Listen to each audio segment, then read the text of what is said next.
우리 문화유산의 진정한 가치에 대해 묻고 답하는 시간, TV 문화유산을 만나다 남상일입니다. 역사 속 뚜렷한 흔적을 찾기 힘들었던 가야. 오늘은 그 숨겨진 발자취를 찾아가 보려고 하는데요. 찬란했던 가야의 숨결을 간직한 창녕 고분군. 지금부터 그 현장 속으로 떠나 보시죠.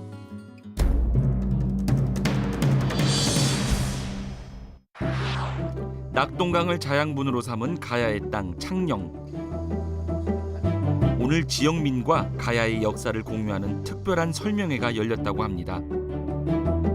저희가 조사를 해보니까 지금 총 24기가 확인되었습니다. 저희 이번에 발굴해서 성과라고 할 수 있는 부분은 이게 다양한 무덤 형태들이 좀 많이 나왔는데요. 조사 내용을 공개를 해드리고 또 나온 유물들도 이제 보여드리면서 그래서 이제 이 발굴도 그렇지만 여기 창녕 지역의 어떤 역사와 문화를 좀 더 잘 알려드리기 위해서 했던 그 주민들을 초청해서 하는 그 현장 설명회 행사를 개최하였습니다. 낙동강 하류 지역의 소국 연합체였던 가야.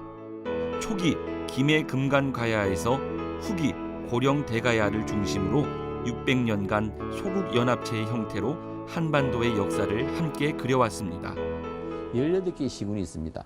그 18개 시군들은 대부분 500m 내지 아니면 600m 내지 800m 정도의 산으로 둘러싸여 있든지 아니면 낙동강이나 난강 아니면 남해안으로 둘러싸인 분지 지역이거든요. 그래서 그 세력의 크기가 거의 비슷합니다. 그래서 우월하게 다른 나라를 복속시킬 수 있는 강력한 정치 집단이 없었기 때문에 각자 존재했던 것으로 볼 수 있습니다. 보죠.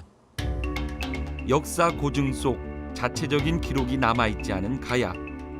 역사서의 대부분은 중국, 일본, 신라를 중심으로 기록돼 있었는데요. 그중 일본의 역사서 일본서기에는 진공황후가 369년 가야 정령 후 임나 일본부를 두고 실질적 통치를 했다고 쓰여 있습니다. 이 기록을 토대로 일본인 역사학자들은 조선에 대한 식민지 지배를 정당화하기 위한 수단으로 가야사 연구를 시작했다고 합니다. 특히 창녕 교동과 송현동 고분은 임나 일본 부서를 증명하려는 일본의 도굴 피해를 입은 곳이기도 합니다. 가야는 본래 가야를 주체로 한 역사가 아니고 외세가 그네들의 정치적 목적으로 연구됐던 역사죠. 불행한 것이었죠. 그러니까 해방 이후에 우리에게 주어진 숙제는 식민사관을 극복하는 것이었잖아요. 그러니까 가야사도 임날본부설이라고 하는 것이 중요한 부분이었고, 그러니까 가야사를 연구한 것이 아니고 임날본부를 어떻게 극복할 것인가. 그랬을 때 한국과 일본의 대관계를 연구하는 것으로 거친 것이죠. 1970년대 낙동강 일대 개발 중 가야시대 유물이 발굴되면서 가야사 연구에 활기를 띠기 시작했는데요. 특히 고분 유적은 여러 세력으로 나뉜 가야의 문화적 형태를 확인할 수 있는 중요한 자료라고 합니다. 대형 고분은 그 당시 그 지역의 세력들의 그 문화 역량이 결집되어 있는 장소가 바로 고분이라고 볼 수 있으면 되겠습니다. 각종 건공품이라든지 그다음에 대형 봉터를 축제하기 위해서는 많은 인력을 동원을 해야 되고 거기에 토목 기술이 또 필요하고 이런 것들이 집약대가 있습니다. 그래서 단위 지역의 문화를 연구하는 데 가장 필요하고 또 대량의 자료를 공급해 줄 수 있는 것이 바로 또 고분이 되겠습니다. 가야사 속 창녕 지역이 중요한 이유는 고분을 통해 주변 국가의 교류를 볼 수 있기 때문인데요. 낙동강변에 위치한 지리적 특성으로 주변 국가의 교류가 활발하게 이루어진 교역의 요충지였기 때문입니다. 가야사의 특징이 잘 담긴 교동과 송현동 고분은 사적 제514호로 지정돼 발굴 조사가 거듭되고 있는데요. 송현동 고분군 15호묘에는 가야 특유의 순장 문화를 볼 수 있었습니다. 2007년 내구의 유골이 한 번에 발견되면서 국내에서 유일하게 전신 유골이 발굴된 송현동 고분. 훼손이 심한 세구와는 달리 가장 안쪽 자리의 유골 한 구는 양호한 보존 상태를 유지하고 있었다고 합니다. 무덤의 주인과 정반대로 안치된 내구의 유골은 입구를 향해 일정한 간격으로 배치돼 순장의 흔적을 증명하고 있었는데요. 양호한 상태의 유골을 기초로 인물 복원 작업이 이루어졌습니다. 얼굴의 윤곽선, 근육, 피부는 물론 머리카락까지 최첨단 기술을 이용한 세부적 복원 작업이 진행됐는데요. 2년 동안 20여 명의 법의학, 해부학, 고고학자들의 노력으로 환생한 가야 소녀. 오늘날 우리와 많이 닮아 보이죠? 신라 같은 경우에는 농업 생산력이 발전함으로 인해서 농업 생산력이 발전은 바로 노동력을 필요로 한 거거든요.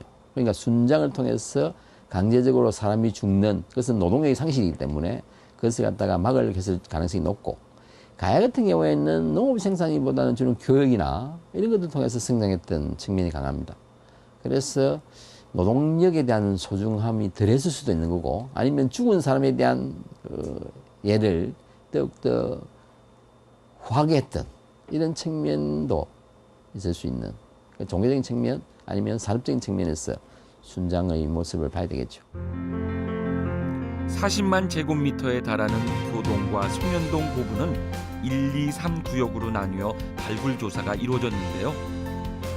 지난 4월부터 이루어진 2구역 조사 중 기존 3기의 고분 외에 21기가 추가로 확인되었고, 다양한 고분의 형태까지 발굴되었다고 합니다. 새벽을 만들어 놓고 한쪽을 틔운 다음에 시신이나 부장품들을 한쪽 벽으로 이렇게 들고 들어와서 부장을 하는 그런 큰 특징을 가지고 있는데, 지금 보시는 이 무덤들은 내벽을 같이 쌓았습니다. 이런 거는 처음 확인됐습니다. 창녕 고분의 특징은 3군데 벽을 먼저 쌓은 뒤 시신이나 부장품을 넣은 앞트기식 방식인데요.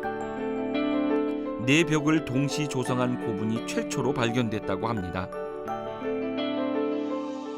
여기가 봉분 2개가 붙어 있습니다. 쌍분이라고도 하는데, 사실 이거 가야 지역에서는 이렇게 무덤을 덧대는 게 거의 안 나오고 있습니다. 많이 안 나오고 있고, 황남대충이라든지 여기 이제 주로 신라 쪽에서 많이 나오는 무덤에 연접하는 형태가 이번에 또 저희가 확인을 하게 되었습니다. 신라 고분에서 흔히 볼 수 있는 쌍분 형태의 고분. 발굴된 토기 역시 신라의 황남대총에서 나온 토기와 유사해 신라와의 교류를 짐작해 볼 수 있다고 합니다. 이외에도 각 지방의 특색을 살린 고분 형태가 발굴돼 소국연합체였던 가야의 특징을 볼 수 있다고 하네요. 네, 저희가 내년도 향후에는 그 큰 봉토가 남아 있는 큰 고분군 과 그 주변을 발굴을 해서 조금 더 이 초기의 그 교동 송현동 고분군의 모습을 좀 찾아볼 수 있게 노력을 할 예정입니다. 시간의 안개 속에 갇혀 그 흔적을 찾기 힘들었던 가야사. 서서히 그 비밀의 안개가 거쳐 진정한 역사의 한 부분으로 자리 잡을 날을 기대해 봅니다.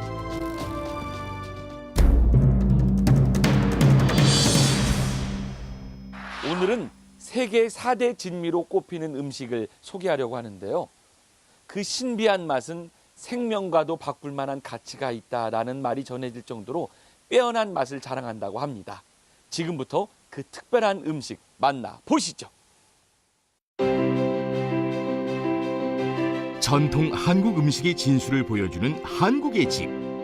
과연 오늘의 요리는 무엇일까요? 안녕하세요. 소리꾼 서진실입니다.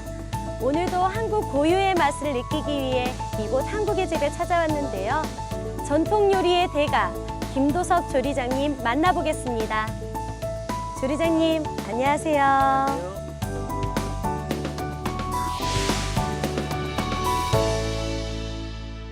진실 씨, 세계 4대 진미로 꼽히는 식재료가 뭐가 있는지 아시나요? 송로버섯 그리고 철갑상어알 그 정도 알고 있어요. 세계 4대 진미는 송로버섯, 철갑상어알, 거위간, 또 보거 이렇게 꼽고 있는데요. 오늘은 그 4대 진미 중에 하나인 보거를 이용한 음식을 만들어 볼까 합니다. 세계 4대 진미라고 하니까 오늘 특히나 기대가 되는데요. 오늘 배워볼 요리 소개 부탁드릴게요. 예, 오늘 배워볼 요리는 바로 이건데요. 세기를 매료시킨 치명적인 맛. 시원한 국물과 담백한 보고살의 깔끔한 조화. 오늘의 요리 보고탕을 소개합니다. 네, 오늘 배워볼 요리는 하동갱이라는 보고탕인데요. 고문원에는 바다의 돼지라 하여 하돈이라 기록이 되어 있습니다. 중국 북송시대 시인 소동파는 보고 맛을 가리켜 사람이 한 번 죽는 것과 맞먹는 맛이라고 극찬하였다고 합니다. 근데요, 보고에는 독이 들어있다고 알려져 있어요. 집에서 쉽게 만들어 먹을 수 있나요? 예, 보고는 쉽게 손질할 수 있는 재료는 아니거든요. 요즘은 보고에서 독을 제거하여 따로 판매하는 곳이 있거든요. 독을 제거한 보고를 구입하셔서 사용하시는 게 좋을 것 같습니다. 자, 그럼 한번 만들어 보도록 할까요? 네. 보고의 참맛과 부드러운 국물을 책임질 재료들. 식욕을 돋게 하는 향긋한 미나리와 깊은 맛을 내줄 대파, 얼큰한 맛을 더해줄 고추를 송송 썰어 넣고 하루 정도 물에 담가놓은 보고를 썰어서 준비해주세요. 보고에는 굉장히 다양한 영양소들이 들어있다고 하는데 어떤 분들에게 좋나요? 동의보감에 따르면 보고는 허한 것을 보호해 준다고 합니다. 그리고 최근 연구에 의하면 성인병 예방에 좋고 숙취 해소에 탁월한 효과가 있다고 합니다. 고소한 향이 솔솔 참기름을 넣어 보고를 볶아주고 황태 육수를 넣어 끓여줍니다. 보고의 진한 맛에 참깨즙의 고소함을 더해주고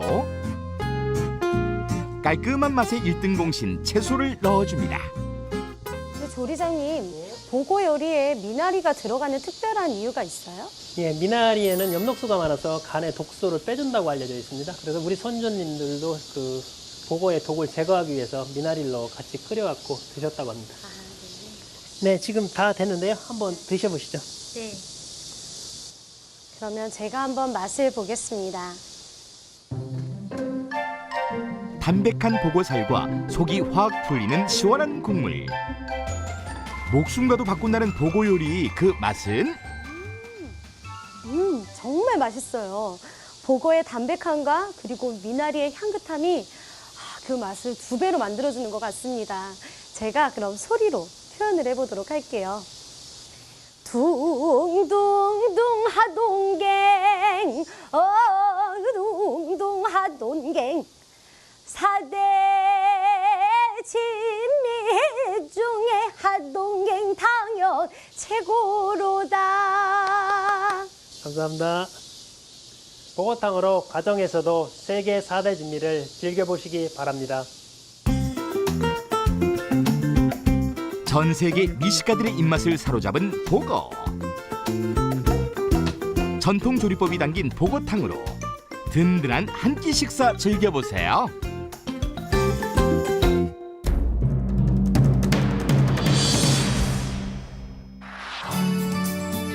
처영무, 강령탈춤, 목공예 제작시연 등 중요 무형문화재 공개 행사가 9월 한 달 전국 각지에서 펼쳐질 예정입니다. 이번 공개 행사는 한가위를 맞아 더욱 풍성한 공연과 전통 명절에 어울리는 우리 멋과 흥이 담긴 이야기로 가득 채워질 것입니다.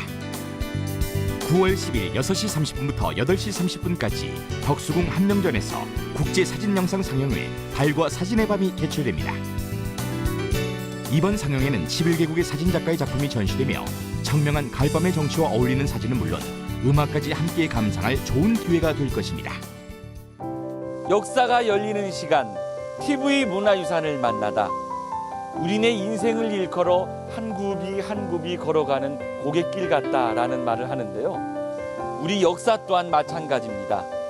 굽이진 역사를 되돌아보고 한 걸음 한 걸음 따라가는 일은 그 어떠한 일보다 더욱 의미 있는 것 같습니다. 저는 다음 주에도 더욱 다양한 우리 문화유산 이야기 가지고 다시 찾아오겠습니다. TV 문화유산을 만나다. 얼씨구 좋다.